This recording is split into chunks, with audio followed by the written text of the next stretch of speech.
सूरह यूसुफ आयत नंबर 25।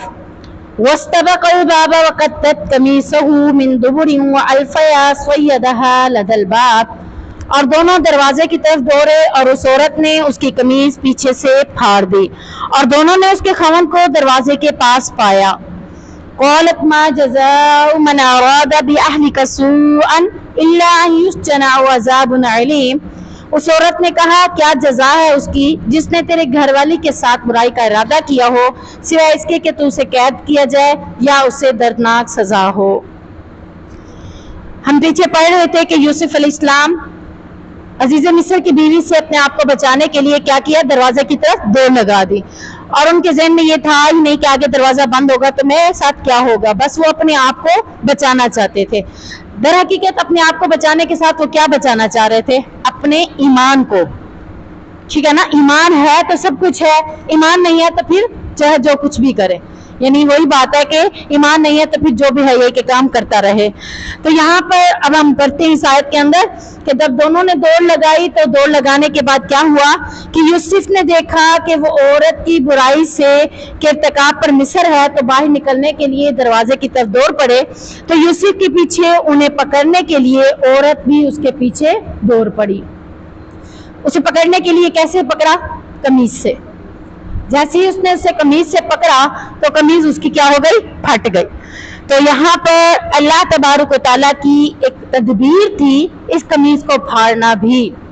यानी अब जाहिरी बात है ये दो अकेले थे, हज़रत यूसुफ अलैहिस्सलाम और अजीज मिस्र की बीवी कमरे में दोनों अकेले थे।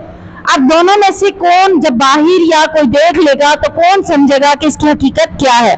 तो अल्लाह ताला ने एक तदबीर की और वो तदबीर क्या हुई कि जैसे ही उसने उसकी कमीज पकड़ी, हालांकि बहुत दफा कमीज पकड़ने से फटती भी नहीं है, जरूरी नहीं है कि हर बार फट जाए। तो अल्लाह ताला ने उसकी कमीज पकड़ने पर उसकी कमीज को फाड़ने की वजह क्या थी कि अल्लाह तबारक व तआला एक तदबीर कर रहे थे और उस तदबीर के लिए इसकी कमीज फटना जरूरी थी। तो उसके बाद जब वो दोनों दरवाजे के पास पहुंचे तो क्या देखते हैं, उसने अपने खामन को यानी अजीज मिस्र को दरवाजे के पास मौजूद पाया। तो उन्होंने कहा, अब किसने कहा, उसकी बीवी ने चाल बदल ली। जैसे वो बचपन में परवरिश करते हुए माँ की मोहब्बत के साथ चली, जवानी में जवान होते गए तो ऑटोमेटिकली वो मोहब्बत किस में बदल गई, दूसरे तरीके में बदल गई कि अब मैं इससे अपने नफ्स को बहलाऊंगी। इसी तरीके से अंदर कुछ और इरादा था, अब जब बाहर उसने अपने खामन को देखा तो क्या किया, इरादा बदल दिया, सोच बदल दी। क्या कहा, क्या जजा है उस शख्स की जो तेरी बीवी के साथ बुराई का इरादा रखता हो। यानी यहाँ से क्या पता चलता है, अब वो उसके ऊपर इल्जाम लगा रही है। क्या कहना चाह रही है, असल में अपने खामन को इत्मीनान में लेकर ये कहना चाह रही है कि यूसुफ मेरे साथ गलती करना चाहता था। और फिर अगर यूसुफ, सबसे बड़ी बात तो ये यहाँ पर अगर हिकमत हो ना, किसी को हिकमत के साथ अगर कोई इस बात को देखेगा तो दौड़ लगाने वाले को देखा जाएगा। एक चीज ये भी देखी जाएगी, एक आगे, भारी बात है दौड़ में एक आगे होगा और एक पीछे होगा, और जो आगे होगा वो पीछे वाले से बचने की कोशिश कर रहा होगा, ना कि वो पीछे वाले को पकड़ रहा होगा। ऐसे ही है ना। तो अब यहाँ पर अगर कोई हिकमत के साथ, जैसे अल्लाह कह रहा है हुक्मन इल्मा, किसको दिया, हज़रत यूसुफ अलैहिस्सलाम को। बात की तह तक पहुंचने का ऑर्डर किसको दिया, हज़रत यूसुफ को। अब यहाँ कौन खड़े हैं, अजीज मिस्र। अजीज मिस्र के पास इतना ज्यादा हिकमत नहीं थी और वो अगर इस चीज को देख देते तो वो समझ जाते, लेकिन कहते हैं बाज़ मुफस्सिरीन कि वो उसकी तरबियत के दौरान उसके अंदर बहुत कुछ ऐसी चीजें देख चुके थे जिससे उन्हें नहीं लगता था कि यूसुफ अलैहिस्सलाम ऐसा करेगा। लेकिन दूसरी बात वही आ गई कि हर इंसान के साथ कौन है, शैतान, और वो किसी को भी बहका सकता है। तो इस यहाँ अजीज मिस्र के ज़हन में ये बात भी आई कि क्या बता, हो सकता है कि इसने बहका दिया। अब वो खुद ही सजा भी बता रही है, खुद ही कह रही है कि क्या जजा है, फिर खुद ही सजा बता रही है, या तो उसे कैद कर दिया जाए या फिर उसे दर्दनाक अजाब दिया जाए। यानी ये खुद से उसने दोनों बातें गढ़ ली। अब यहाँ पर हमें क्या पता चलता है कि हज़रत यूसुफ अलैहिस्सलाम ने अपने आप को बचाने के लिए उस दरवाजे की तरफ दौड़ लगाई, पीछे वो भी दौड़ लगा ली। अब आगे मामला क्या हुआ, अजीज मिस्र मौजूद है। अब अजीज मिस्र की बीवी उल्टा उसके ऊपर तोहमत लगा रही है। तो कौला हिया रावदतनी अन नफ्सी व शहीदा शाहिदुम मिन अहलिहा, उस यूसुफ ने कहा इसी ने मुझे मेरे नफ्स से फिसलाया है, यानी ये जो कह रही है कि मैं इसके साथ बुराई का इरादा रखता हूँ, वल्ला ऐसा नहीं है। जाहिर बात है दूसरा बंदा भी तो अपनी सच्चाई में कुछ ना कुछ तो बोलेगा। अब वो क्या बोल रहे हैं कि मैं इसके साथ बुराई नहीं करना चाह रहा, बल्कि हकीकत क्या है कि ये मुझे अपने नफ्स से फिसलाना चाह रही है, यानी ऐसे ऐसे तरीके से मेरे सामने आती थी और अब आप भी ऐसे तरीके से मेरे सामने आ रही थी कि मुझे मेरे नफ्स से फिसला रही थी। कोई फरिश्ते तो नहीं थे ना कि जो फिसल ना सकते थे, बिल्कुल इंसान थे। इंसान कभी भी गुनाहों की तरफ झुक सकता है, और आगे उन्होंने ये बात अल्लाह ताला से की भी सही। तो यहाँ अपने बारे में यही कह रहे हैं कि ये मुझे अपने नफ्स से फिसलाने की कोशिश कर रही थी। अब क्या हुआ, दोनों ने बात कर ली। अब दोनों की बात करने के बाद ऑटोमेटिकली बात, सम टाइम ऐसे होता है कि दो लोगों की बात सुनने के बावजूद भी फैसला समझ नहीं आ रहा होता कि क्या कौन सच्चा है और कौन झूठा है। अल्लाह तबारक व तआला ने हज़रत यूसुफ की गवाही कैसे दी, वो शहीदा शाहिदुम मिन अहलिहा, उसी के अहल से। किसके अहल से? अजीज़े मिस्र की बीवी के अहल में से, खानदान में से अल्लाह ने एक बच्चे से उसकी गवाही दी। अब यहाँ दो बातें हैं। नंबर एक कि हज़रत यूसुफ की गवाही के लिए खुद उनके अपने मिंबर कोई भी नहीं था। अगर खुद उनका कोई मिंबर हो तो ऑटोमेटिकली क्या कहा जाएगा, ये तो इसका साथ दे रहा है, ये इसका साथ दे रहा है, हो सकता है ये गलत हो लेकिन ये इसको बचाना चाहता हो। अब अगर कोई दूसरा बोलेगा तो दूसरा बंदा सोच में जरूर आएगा। अब अल्लाह ताला ने गवाही भी किससे ली? अजीज़े मिस्र की बीवी जो गलत इल्जाम लगा रही है उसी के खानदान से, ताकि ये कोई बात ना कर सके कि ये बच्चा तो इसी का है। अब बच्चा किसका है? इसी के खानदान का, यानी बीवी के खानदान से एक बच्चे को अल्लाह ने गवाही के लिए चुना। दूसरी बात क्या थी कि वो बच्चा गवाही दे रहा है जो पहले, आज से पहले बोला नहीं था, अभी तक गुफ्तगू नहीं करता था, अभी क्या था, माँ की गोद में था। गोद में होने वाला बच्चा क्या गुफ्तगू कर सकता है? कुछ भी नहीं। हदीस में आता है कि 4 बच्चे छोटी उम्र में बोले हैं। नंबर 1 फिरौन की बेटी की कंघी करने वाली औरत का बच्चा, यानी फिरौन की बेटी की जो औरत कंधा देती थी उसका बच्चा बोला था, और वो भी गवाही दी थी उसने भी। दूसरा यूसुफ अलैहिस्सलाम का गवाह, ये भी एक बच्चा था, ये भी गवाही दे रहा है। यानी चारों बच्चे दिए, क्या थी, गवाही दी थी चारों बच्चों ने, और अल्लाह ने उनको बोलने की कुव्वत अता कर दी थी। और तीसरा जरीज का गवाह है, ये भी मैंने आपको दुरूस में एक किस्सा सुनाया हुआ है कि ये एक नेकोकार शख्स था, माँ आती थी, आवाज देती रहेगी, नफल पढ़ रहा था लेकिन सलाम फेरने तक, यानी लंबे नफल थे, माँ आवाज देती रही, उसने जवाब ना दिया नमाज की वजह से और चली गई और बददुआ दे के गई कि तुझे किसी बदकार औरत का मुंह देखना पड़े। और हुआ क्या, वहां किसी बदकार औरत, यानी जंगल में रहता था और इबादत करता था, माँ की बददुआ लगी कैसे कि एक औरत बदकारी करके जंगल में करीब ही आकर बस गई। करीब आके बसी, लोगों ने जब देखा तो उसको महसूस हुआ लोगों को कि इसने बच्चा जना है, तो उसने कहा ये किसका बच्चा है? उसने कहा ये जरीज का बच्चा है। अपने आप को बचाने के लिए, अब बस ये जरीज का बच्चा है, इसी ने मेरे साथ बदफेली की। अब ये देखें यहाँ पे माँ की बददुआ भी उसको लग गई, और साथ में क्या हुआ, अब अल्लाह ताला ने गवाही दी, उसी बच्चे से दिलवाई, फिर उस औरत के उसी बच्चे से वो गवाही दिलवाई थी। उसने जरीज के तौर पर गवाह दी थी कि ये मेरा बाप नहीं है।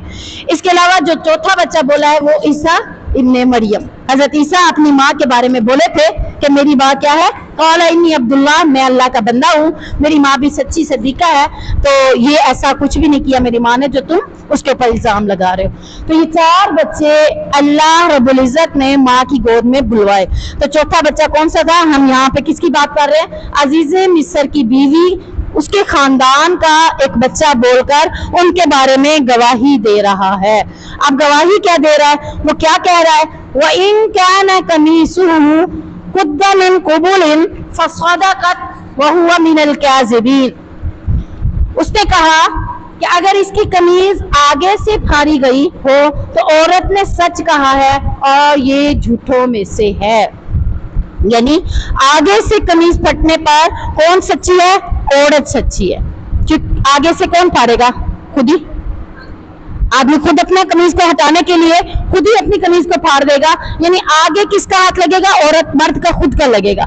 और अगर फिर उसने कहा वो इन कान कमीसुहु कुद्दा मिन दुबुरिन, और अगर कमीज पीछे से फटी हुई है फकज़बत, बस वो झूठी है, वो हुआ मिन अस्सादिकीन, और यूसुफ अलैहिस्सलाम सच्चों में से हैं। अगर आप इसको समझ के याद करेंगे तर्जुमा तो बहुत ही इजी बात है, ठीक है ना। तो अब यहाँ पे क्या कहा जा रहा है, बच्चा कह रहा है पीछे से फटी है तो ऑटोमेटिकली अजीज मिस्र की बीवी झूठी है, क्योंकि उसी ने उसको पकड़ने के लिए कमीज पकड़ी होगी और कमीज उसके हाथ में आने की देर थी और वो फट गई। अब अल्लाह ताला ने यहाँ क्या किया, कमीज के फटने को गवाही बना दी। एक तो बच्चा बोल रहा है, अब बच्चा गवाही कैसे दे रहा है, बच्चा कोई और तरह के भी बोल सकता था, लेकिन अल्लाह ताला ने अंदर से ही गवाही निकाली कि अगर अंदर उसके अंदर होते हुए आगे से कमीज फटी है तो फिर यूसुफ अलैहिस्सलाम झूठ बोल रहे हैं, और अगर पीछे से फटी है तो अजीज मिस्र की बीवी झूठ बोल रही है। यहाँ पर अल्लाह ताला ने हज़रत यूसुफ के लिए कौन कौन सी मदद भेजी थी, दो किस्म की मदद भेजी। एक तो कमीज को पीछे से फड़वा दिया, अब ये मदद आ गई कि नहीं आ गई अल्लाह की तरफ से, अल्लाह ने उसकी मदद की, उसे बेहाल नहीं छोड़ दिया, अकेला नहीं छोड़ा। और दूसरी मदद क्या थी कि जब वो दरवाजे पर पहुंचे तो अजीज मिस्र को आता हुआ देखा, यानी ये भी एक किस्म की अल्लाह की तरफ से मदद थी। अगर अजीज मिस्र ना आता तो हो सकता है कि मौका पर जब बात ना देखी जाए बाद में बीवी कुछ भी कह सकती है। अब मौका था ना सामने, मौका पर ही देखा और वाकईतन उन्होंने देखा कि यूसुफ अलैहिस्सलाम आगे आगे थे और कमीज वाकई पीछे से फटी हुई थी। मौके पे अगर कमीज का फटना देख लिया तो ये भी एक हकीकत थी, अगर मौके के बाद देखते तो बीवी कह सकती थी कि इसने पीछे से खुद ही फाड़ के मुझ पे इल्जाम लगाया। अब तो अभी वो हिले ही नहीं थे, कमरे से निकलते ही आगे दरवाजे पे मौजूद थे, दरवाजे से टस से मस आगे नहीं हो सके थे। तो ये दोनों मदद किसकी तरफ से आई थी, अल्लाह की तरफ से मदद आई थी। फलम्मा रआ कमीसहु कुद्दा मिन दुबुरिन क़ाल इन्नहु मिन कैदिकुन्न, फिर जब उन्होंने देखा कि उसकी कमीज को तो पीछे से फटी हुई थी, कहा तो उसने कहा यकीनन ये तुम औरतों के फरेब से है, इन्ना कैदहुन्ना अज़ीम, बेशक तुम औरतों का फरेब बहुत ही बड़ा है। यानी अजीज मिस्र ने अब कमीज को चेक किया कि एक बच्चा जो इसी के खानदान का है और वो बोल के गवाही दे रहा है, अब इसकी गवाही जुटलाई भी नहीं जा सकती। वो बच्चा जिसको बोलने की कुव्वत ही नहीं तो कौन बुलवा रहा है, अल्लाह तबारक व तआला। तो अब उन्होंने जब कमीज को देखा तो वाकई वो पीछे से फटी हुई थी, तो वो मामले की तह तक पहुंच गए, अब मामले की तह तक पहुंच गए। तो अल्लाह ने इशारा दिया तो मामले की तह तक पहुंच गए कि उसकी बीवी ने यूसुफ को गुनाह पर मजबूर किया था, ना कि हज़रत यूसुफ ने अपनी मेरी बीवी को बहलाया फिसलाया। तो यहाँ पर अब हकीकत सामने आ गई। इसी तरह जब हम बुराई को देखें तो हम पर अल्लाह की मदद कैसे आ सकती है। हम यानी गुनाह को देख रहे हो, बुराई को देख रहे हो और हम सोच रहे हो कि यहाँ पर अल्लाह की मदद आ जाए तो कैसे आएगी। सबसे पहले हमें बुराई को देखकर स्टेप खुद उठाना है, हम बैठे नहीं रहेंगे। इवन मिसाल के तौर पर किसी भी महफिल में गए हैं, वहां कोई गुनाह होता हुआ देखा है, हम चुप करके बैठे नहीं कि अल्लाह की मदद आएगी और मुझे यहाँ से उठाकर ले जाएगी, ऐसा हो सकता है। हमें स्टेप लेना होगा। बुराई को देखने के बाद सबसे पहले मुझे स्टेप लेना होगा। जब मैं स्टेप लूंगी तो फिर अल्लाह की मदद भी आएगी। स्टेप मैंने क्या लेना है, हाथ से रोकने की, जुबान से रोकने की ताकत है तो रोके, हाथ से रोकने की ताकत है रोके, जुबान से रोकने की ताकत है रोके, नहीं तो दिल में उसको बुरा जानकर उस महफिल को छोड़ दे। ये 3 स्टेप हमने उठाने हैं। बुराई को देखकर हमने 3 स्टेप उठाने हैं। अगर इन तीनों में से कोई एक स्टेप भी हम नहीं उठाएंगे तो अल्लाह की मदद नहीं आएगी। अगर इन तीनों में से कोई भी स्टेप मैं उठा लूंगी, उस स्टेप में मेरी मदद कौन कर रहा है, अल्लाह मेरी मदद कर रहा है और मुझे उसमें अल्लाह वरीज़िमा यानी उस गुनाह से बचाकर उस गुनाह से दूर भी कर देगा। अब यूसुफ अलैहिस्सलाम ने जब बुराई को देखा, खड़े नहीं रह गए, ये नहीं सोचा दरवाजे तो बंद है, मैं क्या कर सकता हूँ, नहीं सोचा ना, बल्कि क्या किया, स्टेप लिया। पता था दरवाजे बंद है फिर भी स्टेप लिया। यानी हम ये नहीं देखे कि अकेले हैं आगे, अब क्या करें, स्टेप आपने लेना है। मैं आपको इसकी बहुत ही प्यारी मिसाल से समझाती हूँ। तंग गली है या खुली गली है, आप अकेले जा रहे हैं, कोई भी उस गली में नहीं है। सम टाइम ऐसे होता है लड़कियों को अकेले जाना पड़ जाता है, कॉलेज में, यूनिवर्सिटियों में या किसी भी जगह, अगर वो अकेली जा रही हैं, अब उनके साथ क्या है, उस गली में और कोई भी नहीं है सिवाय एक मर्द के। अब उस मर्द का और उस औरत के उस गली में होते हुए तीसरा कौन आ जाएगा, शैतान आ गया। अब वो लड़का लड़की को किसी भी किस्म के मामले में उलझाने की कोशिश करेगा, बुराई करने की कोशिश करेगा। अब लड़की को समझ आ रही है मैं अकेली हूँ, गली में कोई भी नहीं है, ये मेरे साथ कुछ भी कर सकता है, तो क्या वो वहीं पर डर खौफ के मारे जम के खड़ी हो जाए, जुबान बंद करके खड़ी हो जाए, टांगे वहीं पे जम गई उसकी, खौफ से वो बूढ़ी होकर खड़ी हो गई, ऑटोमेटिक बुराई हो जाएगी। स्टेप लेना होगा। स्टेप क्या लेना होगा? स्टेप लेने के लिए अक्सर जो हमारे लिए प्रैक्टिस है, देखे जो सहाबियात के अंदर भी थी, उन्हें जंगी मशकें करवाई जाती थी। यानी आप ये देखें कि अगर वो आपकी तरफ आ रहा है, 3-4 स्टेप्स आपके पास होने चाहिए। अगर वो आपकी तरफ आ रहा है, सबसे पहला स्टेप, आपके अंदर उससे लड़ने की कुव्वत मौजूद हो। डरे नहीं, हस्बुनल्लाहु व निअमल वकील कह के अल्लाह से दुआ करके आप कुछ भी उसकी तरफ माने, और उसके उस हिस्से पे माने जिस हिस्से पर मारने के बाद थोड़ी देर के लिए वो बुलबुलाए और आप निकल जाए। मिसाल के तौर पर आप उसके आंखों पे भी वार कर सकती हैं, उसके जिस्म के नाजुक हिस्से पे भी वार कर सकती है कि वो उस हिस्से को उसकी तरफ मुनव्विस हो और आप अपना दिफा कर सकें। दूसरी चीज क्या है? दूसरी चीज ये है कि आप लड़कियों के पास, हमें जो फौजियों को जो ट्रेनिंग्स दी जाती है ना, तो उसमें दिखाया जाता है, और इसी तरह पुलिस जो लड़कियां खड़ी होती है ट्रेनिंग्स में सड़कों के ऊपर भी और दूसरी जगहों पर भी, तो दूसरे शोबों में भी, तो उनको भी ट्रेनिंग में ये चीज सिखाई जाती है कि आप अपने बैग में लाल मिर्च रखें, पैकेट में, छोटी पूरी में, कुछ भी, कि जब आपको कोई ऐसा मौका आ जाए, आपने क्या करना है? घबराना नहीं है, बैग से हाथ डाल के उसको निकालना है और उसकी थोड़ी सी मिर्चियां ना उसकी आंखों की तरफ उछाल दे। वो आंखें मलेगा, आंखें खोल नहीं सकेगा, और आप क्या करेंगे? वहां से निकल जाएंगे। तो किसी भी बुराई को देखकर आपने बुराई में शामिल नहीं होना, स्टेप उठाना। कोई आपको हाथ लगाना चाह रहा है, आप वहीं पे बैठी रहेंगी? आप क्या करेंगी? स्टेप उठाएंगी, वहां से हिलेंगी, वहीं पे बैठे बैठे चीखना शुरू कर देंगी, ये देखिए मेरे साथ ये क्या कर रहा है। ऐसा नहीं करना, आपने स्टेप उठाना, वो जगह छोड़नी है। बुराई की जगह को छोड़ना ही बुराई का स्टेप उठाना है, और जब आप वो स्टेप उठाएंगी तो अल्लाह ऑटोमेटिकली आपकी मदद करेगा। आपको खुद ये स्टेप उठाने होंगे अपने दिफा के लिए। आप बुराई को देखकर अगर वहीं पे जम जाएंगी, डट जाएंगी, बैठी रहेंगी, आप कोई स्टेप नहीं उठाएंगी, तो अल्लाह आपकी मदद कभी भी नहीं करेगा। तो बुराई को देखकर सबसे पहला स्टेप आपका कोई ना कोई उसके मुताबिक मदद हो, यानी आप फौरन शातिर दिमाग हो जाए। जैसे आपके साथ कोई ऐसा हादसा होने वाला है, कोई ऐसा मामला होने वाला है, मिसाल के तौर पर घर कोई भी नहीं, आप अकेले खड़े हैं, कजन आ जाता है, ठीक है, मिसाल दे रही हूँ, ऐसे बहुत से घरों में होता है। उसने कहा दरवाजे पे गई, कौन? उसने कहा मैं तुम्हारे मामू का बेटा। अच्छा, वो कहती है घर कोई भी नहीं है, वो कहता है तुम दरवाजा तो खोलो, हूं तो मैं तुम्हारे मामू का बेटा, मुझे घर तो आने दो। अब वो सोचती है कि मैं इसको घर आने दूं या नहीं आने दूं। ये कौन सोचेगी? जिसको ईमान की फिक्र होगी। जो दुनियादार होते हैं वो नहीं सोचते इन बातों को, अंदर बुला लेते हैं। अब अंदर बुलाने के बाद कुछ भी हो सकता है, तो वहां उसने क्या करना है? अपने दिमाग को हाजिर नाजिर रखना। कुछ भी और समझ नहीं आती। मिसाल के तौर पर कोई उसने ऐसा बुराई का इरादा कर भी लिया, अब यूसुफ की तरह, यूसुफ ने क्या किया? दौड़ लगा दी, वहां से निकल गए। आपका अपना घर है, कोशिश करें वहां से निकल जाए। आपको और कुछ समझ नहीं आ रही, वहां से निकल के बाहर ही आ जाए, बाहर आके किसी मोहल्ले के घर में चले जाए, वहां से तो बच जाएंगे ना। कुछ भी कर ले। यूसुफ ने दौड़ लगाई तो उनके जहन में ये नहीं था कि आगे दरवाजा खुला है कि नहीं। आप ये नहीं सोचेंगे। अगली मदद कौन करेगा आपकी? अल्लाह ताला। आप स्टेप उठाएंगे, अगली मदद अल्लाह ताला आपकी खुद ही कर देगा।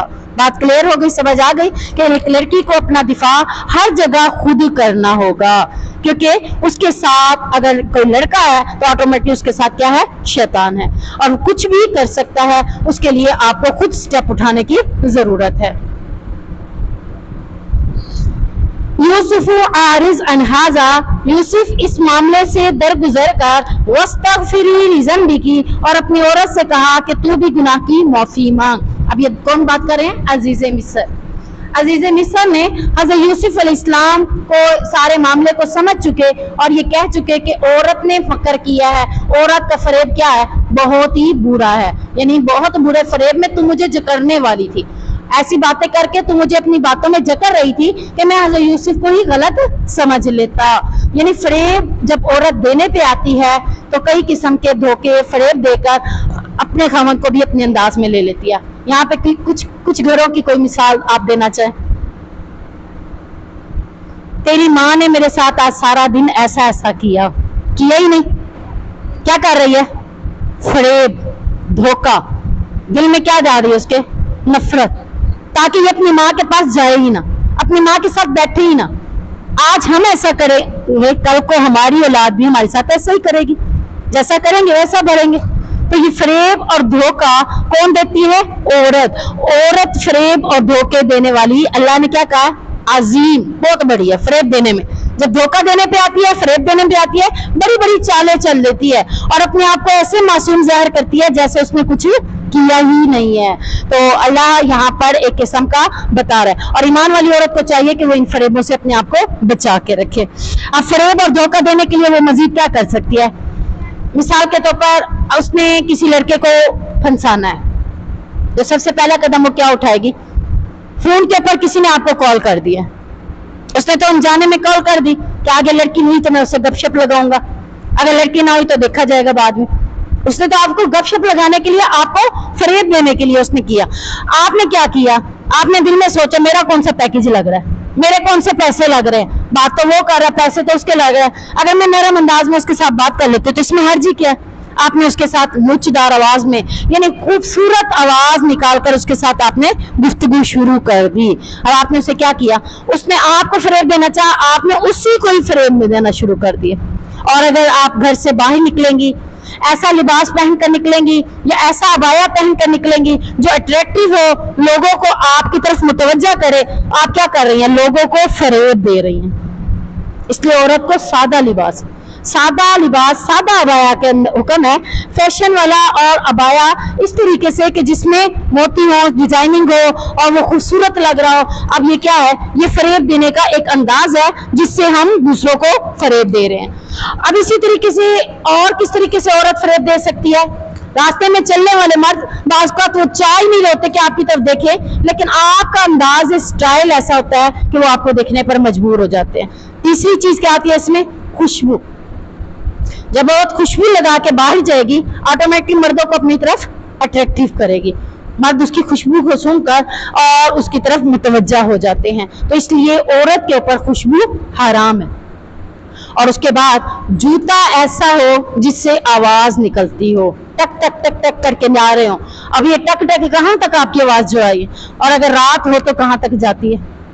तो ये भी एक फैशन में आता है और एक मर्दों को लुभाने में आता है, फरेब देने में आता है। और इसी तरह अगर जूता नहीं है, पाजेब आपने ऐसी पहन ली है जिसमें से घुंघरू की आवाज है, या लिबास आपने ऐसा ले लिया है जिसके ऊपर घुंघरू वाली लेसें लगी हुई हैं, वो घुंघरू बज रहे हैं, लोगों को आपकी तरफ मुतवज्जा कर रहे हैं, तो ये ऐसी सारी चीजें औरत मर्द को फरेब देने के लिए इस्तेमाल करती है और मर्दों को लुभाने के लिए ये सब कुछ काम करती है। और फिर कहते हैं मैंने तो कुछ किया नहीं है, तो खुद ही मेरे पीछे लगा है, पता नहीं कहां से लगा, वो आपकी खुशबू सुन के आपके पीछे लगा।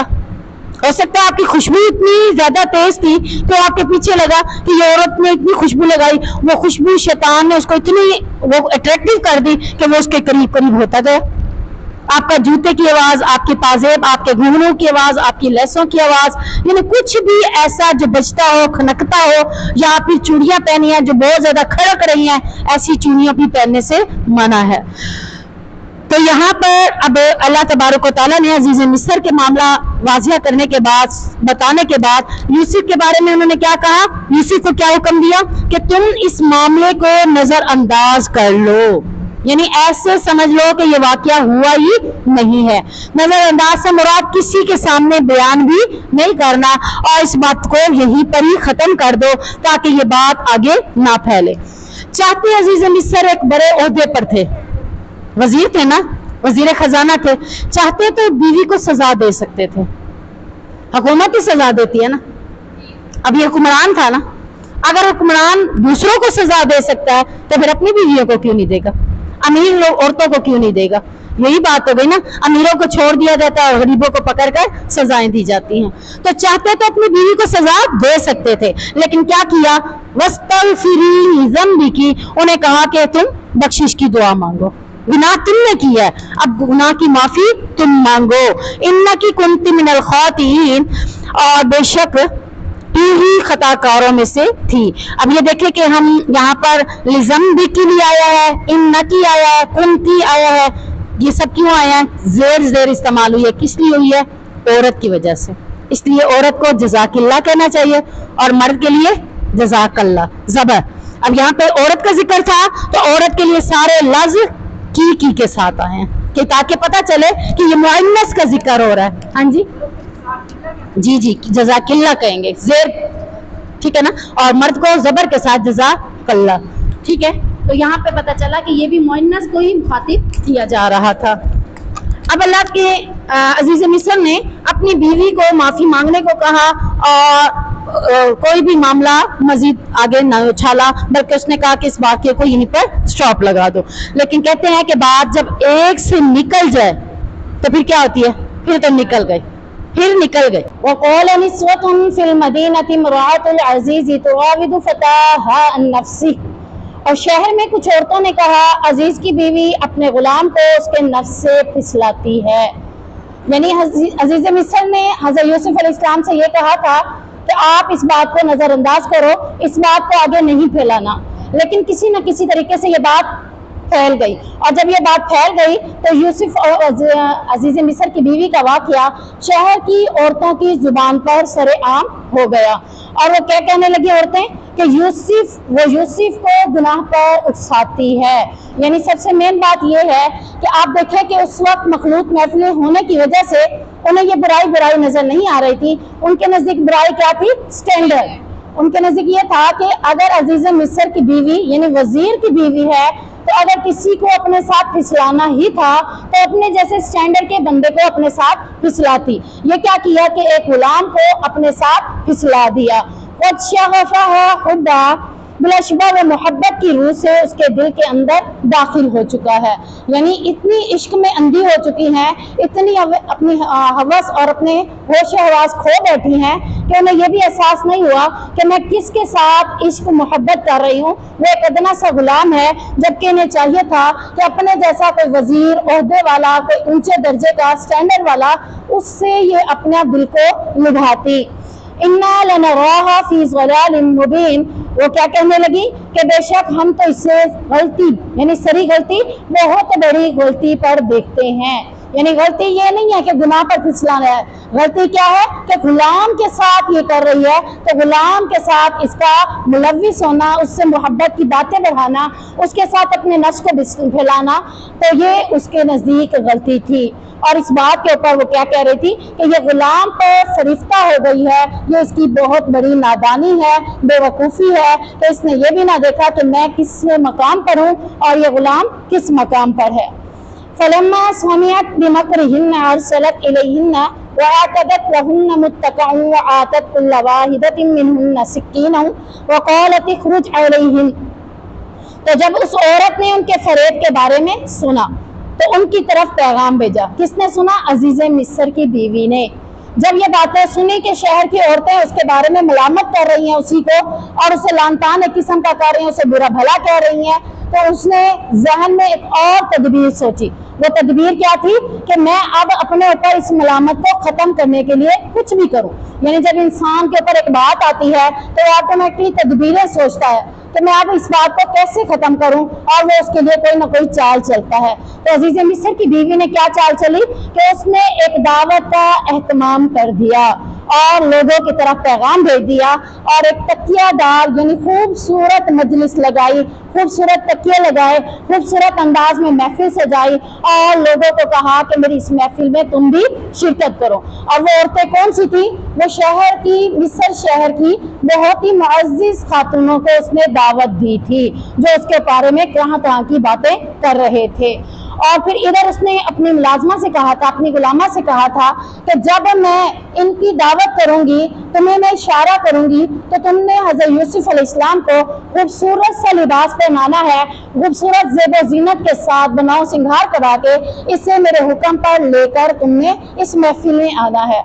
अब उसने महफिल लगा ली, लोग आना शुरू हो गए। जब सारे लोग आ गए तो उसने क्या किया? इशारा किया। किस चीज का इशारा किया? सबसे पहले उनकी दावत, उनके ताम का इशारा किया। तो ताम में उसके लिए, उनके लिए फ्रूट्स लाए गए और साथ में छुरियां रखी गई। कि हर कोई अपनी पसंद का फल खुद काटेगा और खुद उसे खाएगा। ये एक चाल थी उसकी कि जब ये फल काटेंगे तो मैं देखूंगी कि ये फल काटते हैं या कुछ और करते हैं, यानी ये उसकी एक चाल थी। फल रखना, अगरचे वो कुछ और भी दावत में इंतजाम कर सकती थी, लेकिन उसने फ्रूट्स ही क्यों रखे, तो ताकि इसे छुरी से काटने की नौबत आए, और जब ये काटने लगेंगी तो तब ही मैं हजरत यूसुफ को दावत दूंगी तो वो इनके ऊपर निकले। तो जब उनके सामने काम हाजिर कर दिया गया, उनके हाथों में छुरियां पकड़ा दी गई कि लो अपने अपने फ्रूट्स खुद काटो और खाओ, तो क्या हुआ, इधर उन्होंने छुरियां पकड़ी, उधर उसने इशारा किया, वो क़ालत खुरुज अलैहिन्ना, उसने कहा निकले इनके सामने, यानी ले आए हज़रत यूसुफ अलैहिस्सलाम को इनके सामने। जैसे ही हज़रत यूसुफ अलैहिस्सलाम इनके सामने आए तो यूसुफ अलैहिस्सलाम के बारे में आता है कि वो ऐसे वहां से गुजरे कि उन्होंने किसी औरत की तरफ नजर उठाकर देखना गवारा नहीं किया। क्यों? क्योंकि अल्लाह तबारक व तआला की तरफ से हुक्म है कि मर्द अपनी नजरों को नीचा रखे, वो अपनी नजरों से ऊपर हर एक को देखता ना फिरे। अब हज़रत यूसुफ अलैहिस्सलाम की पाकदानी थी, इज्जत थी, एक मकाम था, और उन्हें ये चीजें अच्छी भी नहीं लगती थी। क्यों नहीं लगती थी? क्योंकि वो मुखलिस बंदों में से थे, मोहसिनीन में से थे। ये दो लक़ब आप पढ़ चुके हैं कि हज़रत यूसुफ अलैहिस्सलाम मुखलिस भी थे कि शैतान उन्हें बहका नहीं सका, क्योंकि शैतान ने वादा किया था कि मैं सारों को बहकाऊंगा लेकिन तेरे मुखलिस बंदे मेरे बहकावे में नहीं आएंगे। अब शैतान ने बहकावा क्या दिया, अजीज मिस्र की बीवी की सूरत में उसके सामने हाजिर हुआ, उसको बहलाया फिसलाया, लेकिन अल्लाह रब्बुल इज्जत ने क्या कहा, इन्नहु मिन इबादिनल मुखलसीन, तो बेशक वो मेरे मुखलिस बंदों में से था कि वो शैतान की चाल में ना आया। अब अल्लाह तबारक व तआला कह रहे हैं कि जब वो मुखलिस है, मोहसन है, अल्लाह के साथ इसका ताल्लुक बड़ा मजबूत है, तो अल्लाह से ताल्लुक मजबूत होने की वजह से वो गुनाह की तरफ देखते ही नहीं थे, बल्कि गुनाह वाली महफिल को छोड़ने के लिए, गुनाह वाली महफिल से बचने के लिए वो तरह तरह के मामलात कर रहे थे और सोच रहे थे। तो उन्होंने उस महफिल से जब गुजरे तो उनका मकसद जान दे अजीज मिस्र की बीवी का, लेकिन उन्होंने उस मकसद को पूरा करने की बजाय अपनी नजरों को नीचे रखा और वहां से गुजर गए। अब उनका अजीज मिस्र की बीवी का दूसरा मकसद क्या था, वो ये था कि शहर की औरतों के बारे में भी लोग बातें करें, जैसे ये मेरे बारे में बात कर रही हैं, तो ऐसा मामला हो जाए कि लोग इनके बारे में भी बातें करें। अब मामला क्या हुआ, फलम्मा रअयनहु अकबरनहु व क़त्तअयदियहुन्ना, मामला ये हुआ कि जब उन्होंने उसे देखा तो उसे बहुत बड़ा पाया, यानी उन्होंने समझा कि ये एक इंसान ही नहीं है, ये तो इंसान से भी बड़ी कोई चीज है। बड़ा पाया से मुराद क्या है कि ये कोई इंसान नहीं हो सकता जिसके सामने हम इतनी खूबसूरत औरतें मौजूद हैं लेकिन उसने नजर उठाकर देखा तक नहीं। यानी इंसान क्या है, इंसान तो वो होता है, उनके नजर में था कि वो तो खूबसूरत औरतें उनके सामने आए तो ऑटोमेटिकली वो उनको देखता है। तो ये क्या है, अकबर न हो, ये तो इंसान से भी ऊंचे दर्जे पर है कि इसने तो हमारी तरफ देखना ही गवारा नहीं किया। और जब उन्होंने उसको देखा तो दूसरी बात क्या थी बड़े होने की, तो ये इंसान से भी बढ़कर कोई चीज है। क्यों? क्योंकि अल्लाह रब्बुल इज्जत ने हजरत यूसुफ अलैहिस्सलाम को आधा हुस्न दिया था। कायनात में पूरा हुस्न में से आधा हुस्न हजरत यूसुफ अलैहिस्सलाम को दिया गया है और आधा हुस्न पूरी कायनात के लोगों को दिया गया है। अब यहाँ देखें कि नबी के बारे में भी आता है कि अल्लाह के नबी सल्लल्लाहु अलैहि वसल्लम भी बहुत हसीन और जमील थे। और अब अगर कायनात में आप देखते हैं तो कायनात में भी आपको बहुत से खूबसूरत लोग नजर आते हैं। जब आप एक दफा देखती हैं तो बार बार आपका देखने को दिल करता है कि कितना खूबसूरत है, कितना खूबसूरत है। तो अल्लाह रब्बुल इज्जत कहते हैं कि वो तो कोई खूबसूरती ही नहीं, क्योंकि आधा हुस्न हजरत आदम अलैहिस्सलाम से लेकर उम्मत मोहम्मद के आखिरी फर्द तक सबको बांटा गया है और उसके मुकाबले में सिर्फ आधा हुस्न एक शख्स को दिया गया है। वो कौन थे? हजरत यूसुफ अलैहिस्सलाम। अब हज़रत यूसुफ अलैहिस्सलाम की खूबसूरती को भी देखकर और उनकी अजमत को भी देखकर वो क्या कह रहे हैं कि ये तो बहुत ही बड़ी कोई चीज है। और इसको देखते हुए उनको पता ही ना चला कि फ्रूट काटने की बजाय उन छुरियों से वो अपने हाथ काट बैठे। अब ये देखें कि जो मुलामत कर रहा था अब खुद भी मुलामत का मामला उसके लिए बन गया कि लोग अब कहेंगे कि देखो इनके हालत, इन्होंने हज़रत यूसुफ को देखा तो अपने हाथ काट बैठी। यही बात होगी ना। वकुल्ना हाशा लिल्लाहि मा हाज़ा बशरा, انہوں نے کہا اللہ کی پناہ یہ کوئی آدمی نہیں ہے. یہ کون ہے؟ ان ھذا الا ملک کریم، نہیں ہے یہ کوئی آدمی مگر ایک فرشتہ. یعنی ہم اسے فرشتہ جانتے ہیں جو گناہوں سے مبرا ہے، جو ہمیں دیکھنے کے لیے بھی تیار نہیں، جو خوبصورتی میں بے مثال ہے، انسانوں جیسا لگتا ہی نہیں ہے. تو یہ ان کے اس کے بارے میں القابات تھے جو انہوں نے اس کے بارے میں کہے. اور یہ فرشتہ کہنے کی بات کیسے تھی؟ کیونکہ فرشتے جنسی خواہشات سے مبرا ہوتے ہیں، یعنی ان کے دلوں میں یہ بات نہیں ہوتی، وہ اس طرح کی باتوں کے بارے میں سوچتے ہی نہیں ہیں. اللہ نے ان میں یہ چیز رکھی ہی نہیں. اللہ نے جس میں رکھی ہے وہ انسان ہے، وہ حیوان ہے، وہ چرند پرند ہے، ان کے اندر تو اللہ تعالیٰ نے رکھی ہے. لیکن ان کے اندر، فرشتوں کے اندر اللہ نے نہ بیٹا بیٹی پیدا کرنے کی صلاحیت رکھی ہے، نہ آپس کے تعلق کو قائم کرنے کی کوئی صلاحیت رکھی ہے. تو اسی بیس پر بھی وہ اسے فرشتہ کہہ رہے تھے. قالت فذلکن الذی لمتننی فیہ، اس عورت نے کہا تو وہ یہی ہے جس کے بارے میں تم مجھے ملامت کرتے تھے.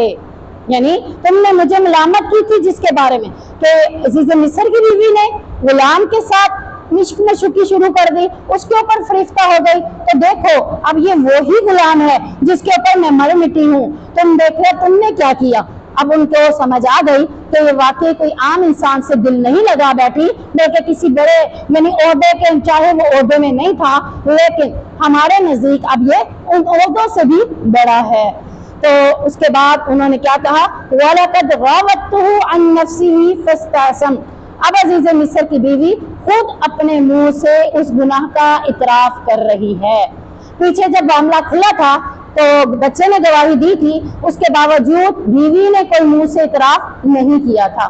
عزیز مصر نے کہا تھا کہ تم خطا کاروں میں سے ہو، تم بخشش مانگو، تم نے گناہ کیا ہے، لیکن اس نے اپنے منہ سے نہیں کہا تھا کہ میں نے گناہ کیا ہے. اب یہاں عزیز مصر کی بیوی شہر کی معزز عورتوں کے سامنے اس بات کا اعتراف کر رہی ہے، کہتی ہے کہ یقیناً میں نے اسے اس کے نفس سے پھسلایا تھا. اس نے نہیں پھسلایا تھا مجھے، میں نے اسے پھسلایا تھا اور یہ مجھ سے بچ نکلا، یعنی میرے ہاتھ نہیں آیا، اس نے اس گناہ سے اپنے آپ کو بچا لیا. وَلَئِن لَّمْ يَفْعَلْ مَا آمُرُهُ، اور اگر اس نے میری بات جو میں اسے حکم دے رہی ہوں اس نے اس کو پورا نہ کیا، یعنی اب بھی میں اس بات کے اوپر مصر ہوں، میں اس کی مالک ہوں، یہ میرا غلام ہے، میں اس کو حکم دیتی ہوں کہ یہ میرے ساتھ اپنے دل کو پھسلائے، میرے ساتھ اپنا تعلق کو قائم کرے. اگر اس نے ایسا نہ کیا لَيَسْجُنَنَّ، میں پھر اسے قید کر دوں گی، یعنی قید میں ڈال دوں گی، اسے ضرور قید کیا جائے گا. وَلَيَكُونَ مِنَ الصَّاغِرِينَ، اس سے میں ذلیل و رسوا کر دوں گی. یعنی اب کہہ لیں کہ ایک قسم کا اس کو یہ بھی آ گیا اس کے دل میں کہ میں نے اپنی بات پوری کرنی ہے، اگر اس نے میری بات پوری نہ کی تو پھر میں کیا کروں گی؟ اس کو قید بھی کر سکتی ہوں، قید کرنے کے ساتھ ساتھ اس کو ذلیل و رسوا کروں گی. جب یہ قید ہو کر جیل میں جائے گا تو آٹومیٹک کیا ہو جائے گا؟ ذلیل و رسوا. اگر آج ہم معاشرے میں دیکھتے ہیں تو معاشرے میں بھی یہی سوچا جاتا ہے کہ جب کوئی جیل میں جائے گا یا قید و بند کی صورتوں میں آئے گا تو آٹومیٹکلی لوگ کیا کہتے ہیں کہ یہ ذلیل و رسوا ہو گیا. یعنی ہمارے نزدیک جو جیل میں گیا ہم اسے کیا سمجھتے ہیں کہ یہ کوئی اچھا شخص نہیں ہے، چاہے وہ بے گناہ بھی چلا جائے. تب بھی ہمارے نظر میں سب سے پہلا کوشچن کیا آتا ہے؟ یہ جیل سے ہو کے آیا، یہ اچھا شخص نہیں ہے. ضروری نہیں ہے کہ ہر بار کسی کے اوپر کوئی مصیبت آئے یا کسی کو قید کیا جائے یا کسی کو جیل میں ڈالا جائے تو ضرور اس کے پیچھے اس کا گناہ ہوتا ہے، بعض بات ان کے لیے کوئی اس میں مصلحت بھی ہوتی ہے. اب یہاں پر وہ تو یہ سمجھ رہی تھی کہ میں اسے ذلیل و رسوا یعنی جیل میں بھیجنے کا مقصد، قید کرنے کا مقصد اسے ذلیل و رسوا کرنا ہے، جبکہ جب تک اللہ کی تدبیر نہ ہو کوئی بھی ذلیل و رسوا نہیں ہو سکتا. قال رب السجن احب الی مما يدعوننی الیہ، جب مصر کی عورتوں نے بھی اس کو دیکھ کر اپنے ہاتھ کاٹ لیے اور اس کے بارے میں طرح طرح کی باتیں کرنے لگے تو اب حضرت یوسف علیہ السلام بہت زیادہ پریشان ہو گئے کہ پہلے تو ایک عورت تھی، اب ایک کے ساتھ اور بھی کافی ساری ہیں جو باتیں کر رہی ہیں. اب انہیں یہ بات سمجھ آ گئی کہ میرے لیے قید زیادہ بہتر ہے اس مکر و فریب سے جو یہ عورتیں میرے ساتھ کر رہی ہیں. کبھی مجھے اس کے سامنے نکلوا رہی ہے, کبھی میرے دعوتوں میں رکھ کے لوگوں کو مجھے اس کے سامنے پیش کر رہی ہے. وہ اس چیز کو ذلیل و رسوائی سمجھ رہے تھے. دیکھیں وہ اپنے نزدیک اس چیز کو ذلیل و رسوائی سمجھ رہے تھے کہ مجھے لوگوں کے سامنے پیش کیا جائے اور برائی اور پھسلائی کے لیے اور اس طرح کی باتوں کے لیے مجھے دیکھا جائے, تو وہ یہ اپنے آپ کے لیے کیا سمجھ رہے تھے کہ یہ غلط کام ہے. تو اللہ سے کہا, اللہ میں اس چیز کو زیادہ پسند کرتا ہوں کہ تو مجھے قید ہی کر دے, مجھے جیل میں ہی ڈال دے. وَإِلَّا تَصْرِفْ عَنِّي, جس چیز کی مجھے یہ دعوت دے رہے ہیں اس سے تو میں بچ جاؤں گا, اور اگر تو نے مجھے اس کے فریب سے نہ بچایا, یعنی قید میں نہ ڈالے گا, تو میں ان کے فریب سے نہیں بچ جاؤں گا. آٹومیٹکلی ایک دفعہ, دو دفعہ, تین دفعہ, اب اس نے تو واضح لفظوں میں کہہ دیا نا کہ جب تک میں اس سے یہ کام نہ کروا لوں. اب یہ بار بار مجھے اس کام کے لیے کہے گی, اگر تو نے مجھے جیل میں نہ بھیجا, اگر تو نے مجھے ان کے فریب سے نہ بچایا, تو پھر میں کیا ہو جاؤں گا, ان کے فریب میں ملوث ہو جاؤں گا. یعنی کب تک میں اپنے آپ کو گناہ سے بچاتا رہوں گا. ہو سکتا ہے کہ اگر میں اس گناہ سے اپنے آپ کو نہ بچا پایا, ممکن ہے کہ کسی وقت میں بھی اس کی باتوں میں آ کر پھسل جاؤں, تو میرے لیے کیا کر دو, مجھے اس فریب سے ہی نکال دو. وَأَكُن مِّنَ الْجَاهِلِينَ, یہاں تک کہ میں ان کی طرف مائل نہ ہو جاؤں. اگر میں مائل ہو گیا ان کی طرف, تو میں اس وقت جاہلوں میں سے ہو جاؤں گا.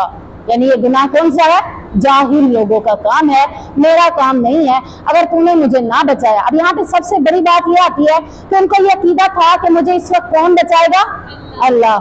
اور جب عزیز مصر کی بیوی نے دروازے بند کر کے اس کو دعوت دی, تو تب بھی انہیں کیا تھا, معاذ اللہ, تب بھی انہوں نے کیا کہا, اللہ کی پناہ. اس وقت میں نے یہی کہا کہ مجھے اللہ ہی بچائے گا. دروازے بند ہیں تو کیا ہوا, پھر بھی میں اللہ کی پناہ میں اپنے آپ کو دیتا ہوں. اب بھی دعا میں اصل بات یہی تھی کہ اللہ میرے لیے قید زیادہ بہتر ہے کہ میں اس میں چلا جاؤں, یعنی اس ماحول سے اپنے آپ کو نکال لوں. پیچھے ہم نے پڑھا ہے نا کہ برائی کے ماحول سے اپنے آپ کو نکالنا, اپنے لیے سٹیپ لینا ہی اللہ کی دعوت, اللہ کی مدد کا اشارہ ہے. اگر آپ برائی والے ماحول میں کوئی سٹیپ نہیں اٹھائیں گے, تو اللہ بھی آپ کی کبھی بھی مدد نہیں کرے گا. تو یہاں انہوں نے دوبارہ سٹیپ اٹھایا. سٹیپ کیا اٹھا رہے ہیں, اللہ اس ماحول سے نکال دے. پتہ تھا اس ماحول سے نکلوں گا, ہو سکتا ہے کہ کچھ عرصے کے بعد یہ معاملات تھوڑا سا ہٹ جائے, لوگوں کے ذہنوں سے محو ہو جائے. سامنے رہوں گا تو بات بڑھتی جائے گی, ہٹوں گا تو بات ختم ہو جائے گی. بعض کا یہی ہوتا ہے, لڑائی جھگڑا ہو رہا ہے, ہم اسے کہتے ہیں تم پیچھے ہو جاؤ, ادھر سے ہٹ جاؤ. مطلب کیا ہوتا ہے ہمارا, کہ ہٹے گا تو دوسرا بندہ ٹھنڈا ہو جائے گا. حضرت یوسف علیہ السلام قید میں چلے جائیں گے, نہ سامنے ہوں گے, نہ ہی حضرت عزیز مصر کی بیوی بڑکلائے گی, نہ ہی لوگ باتیں کریں گے. شہر کی عورتیں جو اب طرح طرح کی باتیں کرنے لگی ہیں, وہ بھی بچ جائیں گی. تو یہاں پر انہوں نے اپنے لیے ماحول کی چینجنگ ہی اپنے لیے سلیکٹ کر دی. تو میرے لیے سب سے پہلے ماحول کون سا بدلا تھا انہوں نے, نہیں شروع بچپن میں ماحول کیا بدلا, بھائیوں کی جیلسی سے نکل کر اللہ نے ادھر پہنچا دیا. اب ادھر والے لوگوں نے بھی ایک قسم کی ان کے ساتھ برائی اور ان کے ساتھ غلط معاملہ شروع کیا, تو اب پھر ماحول چینج کرنے کے لیے وہ اس جگہ کو بھی بدل رہے ہیں. یہ نہیں ہے کہ ایک گھر آپ کو راس نہیں, آپ اس میں ٹک کے بیٹھے رہیں. وہ گھر آپ کو راس نہیں آ رہا, اس کو چھوڑ دیں, دوسرے گھر میں چلے جائیں, دوسرے ماحول میں چلے جائیں. اگر وہاں بھی وہ آپ کو سوٹیبل نہیں کر رہا دین کے لحاظ سے, اس جگہ کو بھی چھوڑ دیں, تیسری جگہ چلے جائیں. یعنی یہ سب کچھ کرنا کس وجہ سے, دین کی بیس پہ, کہ آپ کا دین, آپ کا ایمان, یعنی وہ اپنی سب سے بڑی چیز کیا ہے, وہ یہاں اپنے آپ کو کیا بچانا چاہ رہے ہیں, اپنا ایمان بچانا چاہ رہے ہیں. تو یہاں سے نکلوں گا تو ایمان بچ جائے گا. اصحاب کہف نے اپنا ایمان بچانے کے لیے کیا کیا تھا, غار میں پناہ لے لی تھی, اپنا علاقہ چھوڑ دیا تھا, غار میں پناہ لے لی تھی. نبی کریم صلی اللہ علیہ وسلم نے معاملہ کیا کیا, مکہ کو چھوڑ کر مدینہ چلے گئے. یہ ہجرتیں کس لیے تھی, دین کی وجہ سے, ایمان کے بچاؤ کی وجہ سے تھی. تو یہاں بھی وہ اپنے ایمان کو بچانے کے لیے ماحول کو چینج کرنا چاہ رہے تھے اور کہہ رہے تھے اللہ سے, اللہ تو میری اس دعا کو قبول کر. تو اللہ نے کیا کیا, اپنے بندے کو, کیونکہ اللہ کا بندہ تھا نا, مخلص بھی تھا, مسلم بھی تھا, اللہ نے کیا کیا, فاستجاب لہ, اللہ نے اس کی دعا کو, ربہ, اس کے رب نے اس کی دعا کو قبول کر لیا. فصرف عنہ کیدہن, اللہ نے اس کو ان عورتوں کے فریب سے دور کر دیا. यानी दूर के माहौल में ले गए। इन्नहु हुवस समीउल अलीम, क्योंकि वो सुनने वाला भी है और जानने वाला भी है। अल्लाह की जात सुन रही थी कि हज़रत यूसुफ क्या कह रहे हैं। अल्लाह की जात सुनती है कि मैं क्या कह रही हूँ, चाहे मैं अंधेरे में कहूँ, चाहे मैं रोशनी में कहूँ, अकेले में कहूँ, सब में कहूँ, वो रब सुनता जरूर है। कबूल कब करेगा? जब उसके लिए मुखलिस हो जाएंगे, जब उसके लिए मोहसिनीन हो जाएंगे।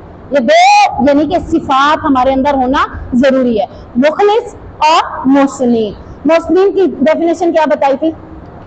लिख के रहे हैं, याद भी है।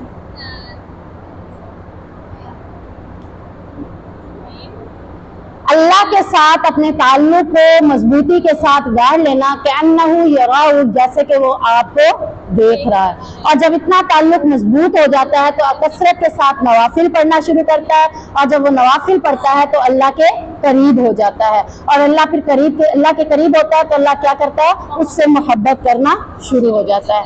ये है मोहसिन की निशानी। यानी अगर आप सोचे कि मैं मोहसिन बन रही हूँ कि नहीं बन रही, तो ये आपको सारी चीजें देखनी होंगी कि आपके अंदर अल्लाह के साथ ताल्लुक कितना जुड़ा। आपका रब के साथ ताल्लुक जुड़ने के बाद आपने नवाफिल शुरू किया है, नवाफिल पढ़ के अपने रब के साथ ताल्लुक को मजबूत कर रहे हैं। और फिर जब आपने देखी तीसरी निशानी क्या, कि अल्लाह अपने बंदों के दिलों में भी आपकी मोहब्बत डाल देगा। लोग कहेंगे आप मुझे बहुत अच्छे लगते हैं, आपका अखलाक बड़ा अच्छा है। तो ये क्या होगा? ये आपका कोई कमाल नहीं है, ये अल्लाह की तरफ से आपको मोहब्बत मिल रही है। आप इस वक्त कौन है? मोहसिनीन हैं। और मुखलिस कब होंगे? जब आप अल्लाह के लिए खालिस हो जाएंगे, यानी अल्लाह के अलावा किसी और की इबादत नहीं करेंगे, अल्लाह के अलावा किसी और को सिलेक्ट नहीं करेंगे। यानी आपकी पहली तरजीह क्या हो कि अल्लाह, अगर अल्लाह राजी है तो मैं ये काम करूंगी, अगर अल्लाह राजी नहीं है तो मैं ये काम नहीं करूंगी। यानी हम उसी को मुखलिस कहते हैं। ये मेरी मुखलिस मासी है। क्यों कह रहे हैं आप उसे? क्योंकि ये आपके राज, आपके मामलात अपने तक रखती है, आपके साथ इसका ताल्लुक मजबूत है, वो आपकी बातें दूसरे को नहीं करती, वो आपके साथ इतनी मुखलिस है कि आपका हर काम बगैर कहे भी कर रही है, आपको जानती है। तो इसी तरह आप भी रब के लिए इतने मुखलिस बन जाएं कि रब जो आपसे चाहता हो वो आप करने वाले बन जाएं।